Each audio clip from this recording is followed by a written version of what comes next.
here's the problem with insulin is if you're using mealtime insulin, I don't care what the labels say, you really need to take insulin 10 to 15 minutes before your meals to get the benefit, the onset, the peak, the duration, to match the food you're eating. And so think about your life and how hard it is to say, okay, I'm going to know what I'm going to eat, I'm going to know when I'm going to eat, I'm going to know how much. And so if we have these really quick-acting insulins, the patient's going to get a much better matching of the blood glucose and the food they're consuming to lower the blood sugars after meals. They're pretty exciting. So, it's never a good time to have diabetes, but in 2017, we have a host of new medications. There's been an explosion of medications for patients with type 2 diabetes.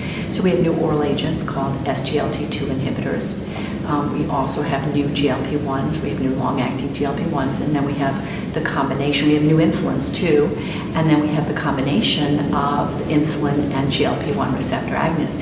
And not only do they lower glucose, which is what we want them to do, but they also, in many instances, have cardiovascular benefit. So we know that our patients have cardiovascular disease. We know that that's their greatest risk in life.